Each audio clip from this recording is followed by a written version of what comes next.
Bonjour. Bienvenue dans cette vidéo de juin.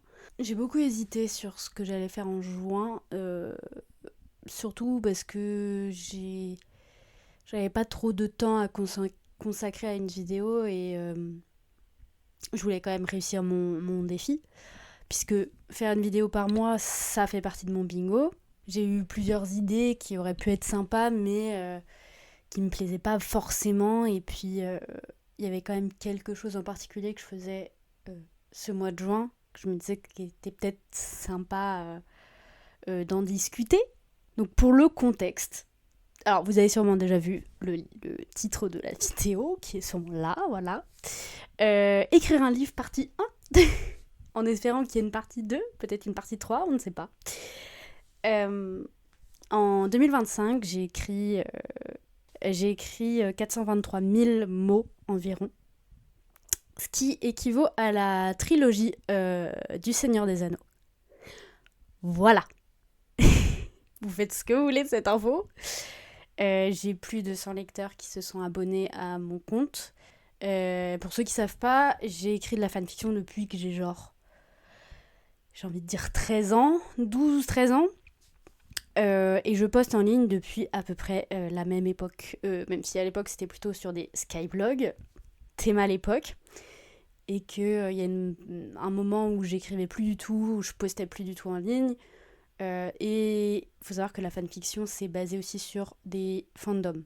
Donc je suis passée par beaucoup de fandoms différents, des animés, des séries, des films, des univers entiers, notamment Avengers, qui a beaucoup fait partie de l'univers créatif dans lequel j'ai grandi. Enfin bref, tout ça pour dire, j'ai beaucoup écrit. Et j'ai arrêté pendant un certain moment parce que j'avais plus trop confiance, parce que je suis passée à autre chose, parce que la dépression. Je me suis remise à écrire en 2024, on va dire en octobre, septembre-octobre 2024, j'ai eu une idée qui me trottait dans la tête d'une fanfiction. Et c'était terrible parce que j'arrivais pas à m'en détacher, donc j'ai fini par l'écrire. Et ça m'a redonné un coup de boost, et notamment parce que j'ai trouvé une communauté en fait en écrivant. J'ai trouvé une communauté qui me supportait, qui était en mode putain c'est cool, enfin qui répondait à ce que j'écrivais, et j'avais jamais eu ça auparavant, ce qui est pas étonnant parce que j'écris maintenant, enfin les fanfictions je les écris en anglais, et la communauté anglophone est quand même beaucoup plus présente, euh, surtout parce que la plupart, en fait, comme le contenu est souvent en anglais, euh, tout le monde entier en fait va parler anglais quand elle va accéder à du contenu de fandom, et c'est logique. Donc j'ai commencé à écrire en anglais, et ça a permis que je me fasse des amis en ligne que j'aime beaucoup beaucoup, que je trouve vraiment une communauté. Ça a un peu réveillé un rêve d'enfant chez moi, qui est de devenir auteur, écrivaine. Je n'aime pas le mot écrivaine, donc je vais dire écrivain ou auteur. Euh, et j'ai une histoire en particulier, une fanfiction en particulier, qui en fait m'a beaucoup touchée parce que je me rendais pas compte forcément de ce que j'écrivais, dans le sens où je m'éloignais du fandom de base pour créer vraiment mon propre univers et ma propre histoire. Et ça m'a vraiment passionnée de A à Z. J'ai beaucoup de personnages que j'ai créés pour cet univers qui me tiennent à cœur, qui ont toute une vie en fait dans ma tête très précise. Enfin bref, tout ça pour dire que ça a un peu réveillé ce rêve d'enfant, et ma correctrice, qui est américaine, enfin quand elle corrigeait cette fanfic là, elle m'a vraiment dit mais meuf, vas-y en fait écris-le. Si tu veux, enfin moi elle m'a bien dit je pourrais pas t'aider puisque si tu l'écris en français bien sûr, et j'étais en mode oui, il y a pas de souci.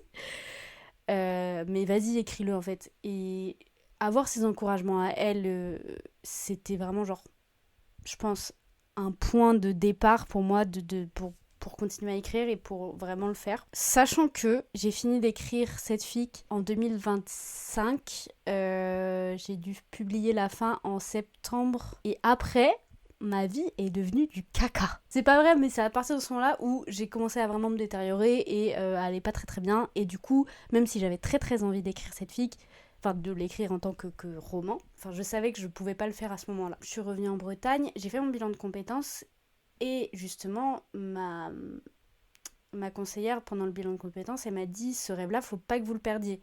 Je vais pas vous dire de vous tout abandonner et vous lancer dans ça parce que ce n'est pas vivable. On est bien d'accord. Mais gardez-le et faites-le en fait. Vous me dites que vous avez un livre sous la main, bah allez-y, envoyez des missions. Enfin vraiment, il y a eu un vrai encouragement réel en fait de quelqu'un qui me dise mais c'est si vous avez le truc entre vos mains, allez jusqu'au bout parce que vous allez rien perdre. C'est pas parce que, enfin, il faut juste que vous vous y mettiez. C'est très con. Ça me fait penser un peu à la phrase si tu veux faire un film, t'as juste besoin d'un truc qui filme. Merci Orelsan. Euh, mais c'est vrai, c'est très vrai. Et je me suis dit, vas-y, je vais le faire. Sauf que quand on travaille en 35 heures à côté, quand tu rentres chez toi, la dernière chose que tu as envie, c'est de te mettre devant ton écran et essayer d'aligner 3 mots. Et donc j'ai attendu que mon contrat se finisse. Et mon but, c'était, tous les jours, j'essaye d'écrire pendant 4 heures.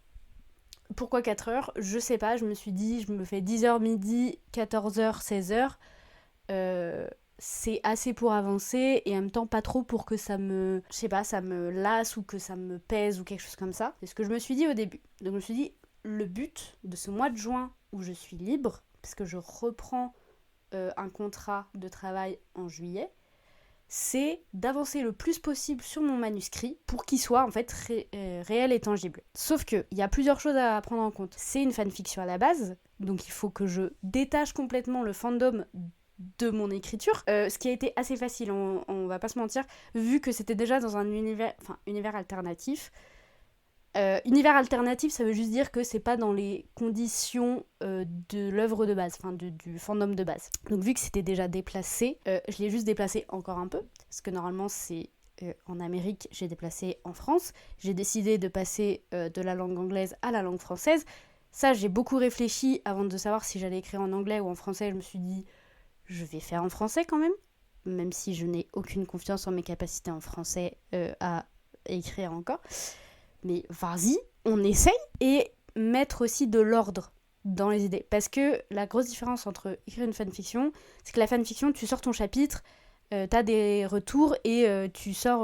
Enfin, c'est périodique, on va dire. Et surtout, même si j'avais un plan de base dans la fanfiction, là, mon roman, il avait besoin d'être beaucoup plus structuré et il y a des choses sur lesquelles je me suis dit, c'est pas grave si je suis pas précise, c'est pas grave si ça colle pas parce que j'ai changé d'idée entre 2 chapitres, c'est pas très grave. Mais là, pour le coup, il va falloir que je suive les choses d'un peu plus près. Donc, c'est pas trop compliqué parce que j'ai souvent bien conscience de ce qui se passe dans ce que j'écris. Donc ça, c'était le plan de base. Il y a bien sûr des obstacles. Yes, bonheur et joie.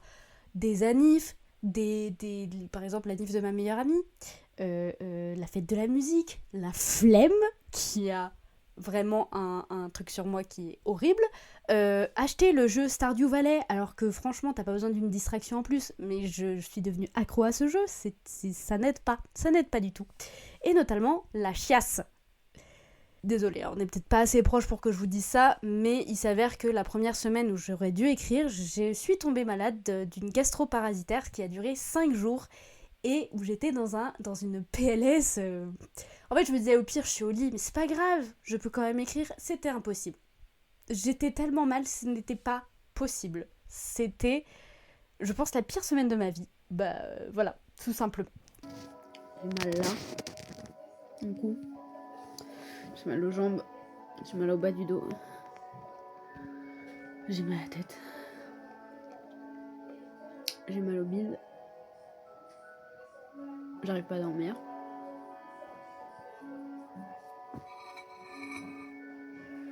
J'en ai marre. J'en ai complètement marre. Tiens, je vais sûrement le vomir. Un max de fun. Que voilà, il y a toutes ces petites choses là qui font que ça me bloque dans mon avancement et ça j'en ai vite pris conscience. La flemme aussi, c'est terrible. Il y a des jours vraiment, il y a des jours où ça va, où vraiment j'enchaîne les pages, il y a pas de souci, et il y a des jours où vraiment je ne peux pas je n'arrive pas, je me mets devant le document et je n'arrive pas à avancer. Alors que j'ai déjà la trame principale, j'ai déjà des scènes entières qui sont écrites, et pourtant c'est affreux. Et le truc avec l'art, c'est que souvent on se dit, non mais l'art ça vient instinctivement, il faut que ça vienne à toi, l'inspiration et tout. Oui et non. Oui, parce que t'as besoin d'être inspiré pour écrire un truc qui a un peu de cœur et un peu de sentiment et un peu de saveur, on va dire. Et non, parce que si t'attends toujours, tu n'avances pas. Ou alors tu avances très peu. Donc je me force et pour ça j'utilise des techniques super efficaces. Attention, est-ce que vous êtes prêtes pour mes super techniques? Le Pomodoro. Qu'est-ce que c'est? Pomodoro, je crois que ça veut dire tomate. Tomate en espagnol. C'est une technique qu'on peut trouver surtout sur internet, sur YouTube. En gros, on fragmente le travail en 25 minutes de travail intensif, 5 minutes de pause. Et souvent, t'as de la musique lofi ou du bruit blanc, des trucs comme ça, et avec une petite vidéo. Et en fait, ça te permet de t'accompagner dans ton travail. Et tu vois le temps qui passe. Tu dis, ok, là, il me reste 10 minutes, je peux le faire. Et après, j'ai 5 minutes de pause, je fais quelque chose, je me fais un thé, je vais aux toilettes, je m'occupe de Tali. C'est une technique que j'ai déjà beaucoup utilisée, notamment quand je répétais des textes, ou pendant 25 minutes, je répétais des textes en boucle, je m'arrêtais 5 minutes et je recommençais. Et pour essayer de me concentrer, ça a toujours bien marché sur moi. Une autre technique que j'utilisais beaucoup avant, c'était aller dans un endroit particulier, genre un café, pour travailler. Problème, je suis à la campagne. Je vais pas aller dans un café pour travailler. Non. Globalement, j'essaye de pas rester dans ma chambre si je veux travailler, d'être à la table du salon, et aussi avoir mes parents qui savent ce que je fais. Enfin, je leur ai dit, là, mon but pendant que je travaille pas, c'est d'avancer sur mon bouquin. Le fait qu'ils soient là, qu'ils soient autour de moi et tout, et qu'ils savent ce que je fais, c'est un peu une pression que je me suis mise par rapport à eux, où je me dis, eux, ils attendent qu'à la fin, j'avance sur mon manuscrit. Je ne veux pas les décevoir. Je veux pas me décevoir moi-même, mais la pression sociale marche mieux. C'est horrible de le dire, mais c'est vrai. Du coup, avoir cette pression-là de me dire, j'avance, ils sont là, ils savent que je fais ça, ça donne une pression en plus. Donc c'est cool. Et aussi, une technique, qui est pas une technique, mais juste un truc à prendre en compte, c'est que des fois, faut pas se forcer. Il y a des jours, par exemple, hier, j'avais mal à la tête. J'étais pas très bien. Oui, il faut savoir aussi qu'il y a eu la canicule. Yes. En vrai, la canicule, ça a été un bon moment pour moi pour écrire, un mauvais moment pour tout le reste de la France et pour l'écologie et pour tous les gens qui sont éco-anxieux comme moi. Super. Et en fait, parce que on pouvait rien faire, tu peux pas sortir, il fait trop chaud, tu vas aller nulle part, tu vas pas aller faire du sport aussi, parce que j'essaye aussi de faire un peu plus de sport, mais avec la chaleur qu'il y a, c'est une très mauvaise idée. Et c'est ce qui fait que j'ai pu me concentrer un peu plus sur écrire, rester assise à écrire, c'est ok. Ne pas se forcer. Il y a des fois où hier je pouvais pas, je n'arrivais pas, j'ai fait une sieste de 2 heures dans l'après-midi parce que j'avais besoin en fait de respirer. J'étais posée. En fait, le truc c'est que j'ai la trame et tout, et je savais ce que j'avais à écrire, j'avais déjà une base de scène, donc en soi je pouvais la modifier, mais j'arrivais pas à me concentrer dessus, c'était pas possible. Et dans ce cas-là, j'ai fait, ça sert à rien de se forcer, fais autre chose. Vas-y, fais autre chose, va jouer à Stardew Valley, fais une sieste pour le coup. Ou même quand j'ai mes nièces qui sont à la maison, je vais aller jouer avec elles. Si je dois aller manger chez des potes, chez des parents et tout, je me dis pas, ok, ça me bouffe du temps de travail, c'est pas grave, je vais reporter le travail, je vais forcément faire tant par jour. Parce que je sais que me fixer ce genre de truc, ça va créer de la déception, parce que je pourrais pas le faire chaque jour. Au contraire, je suis plutôt en mode, essaye au moins d'écrire 15 minutes. 15 minutes par jour. T'essayes au moins d'écrire 15 minutes. Et souvent aussi, il y a ce truc de t'écris 15 minutes, et puis en fait, t'es pris dans le flow, et puis c'est bon, en fait, tu vas écrire pendant une heure, et puis c'est déjà 1 heure de gagné, 1 heure de taf. C'est pas incroyable, c'est pas énorme et tout, mais c'est déjà là, quoi. Là, il y a quand même des petites difficultés autres que la flemme et la difficulté de se mettre au travail avec la canicule et l'envie de faire toute autre chose. Notamment le doute. Pourquoi en fait? Pourquoi quelqu'un lirait ce que j'écris? Pourquoi quelqu'un s'intéresserait à cette histoire que j'écris? pas très intéressant, ça apporte rien de nouveau, c'est pas des concepts révolutionnaires que je mets dans mon livre, c'est une romance comme une autre. Peut-être que ça n'a rien de très intéressant, alors pourquoi mon manuscrit serait accepté? Pourquoi ça intéresserait quelqu'un de l'écrire? Tout ça, j'essaye de le mettre de côté, et quand j'ai des doutes, je vais voir les commentaires de mes lecteurs adorés, que j'aime d'amour beaucoup, beaucoup, beaucoup, parce qu'ils sont vraiment genre les meilleurs pages. Il y en a qui sont vraiment trop, trop adorables, et genre... Ah! Je sais que, si vous regardez cette vidéo, c'est possible que vous n'avez jamais lu quoi que ce soit que j'ai écrit, parce que sûrement que vous me connaissez dans la vraie vie, et que je vous ai jamais laissé lire quoi que ce soit que j'ai écrit, parce que PTDR, il y a une grosse différence entre partager ça à des inconnus sur internet et partager ça à des proches. Notamment parce que j'ai l'impression de partager une partie de moi-même à chaque fois que je partage mon écriture, ce qui est un peu normal, comme toutes les personnes qui partagent leur art, c'est des fois très très difficile de se laisser juger par des personnes qu'on aime et des personnes auxquelles on est proche. Donc rien que écrire et me dire que je vais devoir le partager après et peut-être être publié, et notamment que ce soit lié à mon nom et à ma personne, je suis pas forcément très très bien à cette idée. Mais j'essaye de mettre ce doute-là de côté. Parce qu'il faut, hein, parce que sinon je vais jamais publier, je vais jamais être auteur, quoi, en fait. Le cringe, je suis obligée de le mettre de côté aussi, parce que putain, des fois, se relire, c'est la pire épreuve que j'ai à faire, parce que je me dis, mais c'est cringe, c'est ultra cringe, personne parle comme ça, putain, c'est... Et puis en plus, alors ça ne va pas parler à beaucoup de gens, mais j'écris à l'imparfait, au passé simple, qui peut parfois sonner comme quand on vous lisait un conte. Oui, et en fait, ça peut parfois paraître très pompeux, et il y a beaucoup de livres maintenant qui sont écrits au présent. Perso, je suis pas fan, pas du tout fan, et du coup, des fois, ça peut paraître un peu cringe, la façon dont j'écris, et quand je me relis, ça, c'est un truc qu'il faut que je mette de côté, et sauf que j'ai pas le choix de me relire. Et ça, c'est un truc que j'ai depuis très longtemps. Quand j'étais au lycée ou même au collège, je relisais jamais ma copie pour, genre, même pour les photos et trucs comme ça, parce que ça me cringeait de me relire. Genre de relire mes propres mots, ça me mettait très mal à l'aise. Je n'ai jamais su l'expliquer de pourquoi, comment ou quoi et qu'est-ce. D'ailleurs, même regarder mes propres vidéos, ça me cringe. Hein, et c'est un sentiment qui est assez horrible d'avoir honte. Parce que le cringe en soi, ce mot-là, il veut surtout dire avoir honte de soi-même et honte de ce qu'on écrit. Et j'ai un peu la flemme d'avoir honte tout le temps de ce que j'écris et de qui je suis et de ce que je fais. Voilà. Mais on se soigne comme on peut. Et après aussi, un des soucis, c'est... Un des plus grosses difficultés, je pense, c'est... Je suis pas experte dans mon bouquin. Alors, ce bouquin-là, parce que en soi, c'est une trilogie, ça se suit pas forcément, mais c'est 3 histoires qui sont censées être liées. Là, je suis sur la première. Les 2 autres sont plus simples parce qu'elles abordent des thèmes que je connais plus. Là, la première, elle aborde des thèmes de notamment bagnoles, des voitures, voilà. C'est... Je connais pas. Les motos, les voitures, le droit, il y a les orchestres, le conservatoire,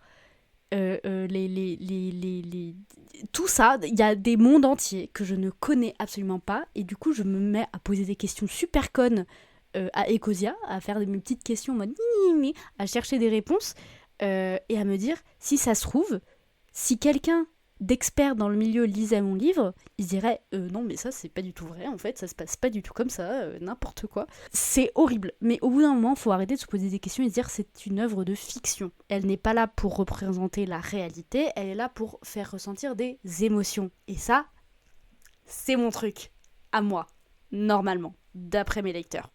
Peut-être que je me trompe.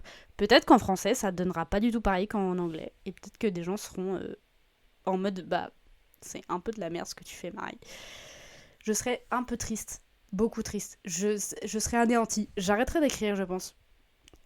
On est le 27. J'ai commencé à écrire. Je calcule par rapport à la maladie, tout ça. J'ai commencé à écrire le 10. Donc ça fait 17 jours. Bon, on va dire, ça fait 2 semaines que j'écris tous les jours, ou j'essaye d'écrire tous les jours, 4 heures par jour. Et le résultat, c'est, du coup là on est le 27, j'ai environ 130 pages et 31 600 mots. En sachant qu'un roman en moyenne, c'est 70 000 à 90 000 mots. C'est plutôt dans la moyenne basse quand on fait une romance. Bien sûr, les chiffres, ça veut rien dire. Ça veut absolument rien dire, parce qu'il y a des œuvres qui ne tiennent absolument pas compte de ces livres. Et si vous vous dites, ah, mais moi, mes livres, ils se font tant et tout. Par exemple, des livres de fantasy sont souvent beaucoup plus longs, parce qu'il y a tout l'univers fantastique à mettre en place. La romance est beaucoup plus plus de mots et plus faible, puisqu'il y a moins, il y a moins de trucs à expliquer. Et je suis à peu près, alors 31 600 mots, j'ai l'impression d'avoir fait un tiers de la trame principale du livre que j'avais fait de base, enfin de la fanfic que j'avais fait de base, sauf que j'ai rajouté des trucs qu'il n'y a pas dans le fanfic de base, évidemment, hein, et en enlevant aussi des trucs, bien sûr, et que, vous savez quoi ? Je suis plus sûre de la fin. Je sais plus la fin. La fin que j'ai écrite de base, je sais plus si c'est la bonne. Voilà. Donc, on va voir, quoi. Je suis terrifiée. Donc voilà, c'était la partie 1. Parce que je pense que je referai une partie quand j'aurai fini. Soit fini d'écrire, soit pour update. Parce que je pense que ma productivité va largement baisser. Parce que déjà, dans une semaine, je vais en festival. Et j'ai mes copines à la maison, donc PTDR, je ne compte pas écrire quand mes copines sont là. Et ensuite, je reprends le travail. Et alors là, en 35 heures, je pense que ce sera impossible pour moi de faire autant d'écriture que je faisais là.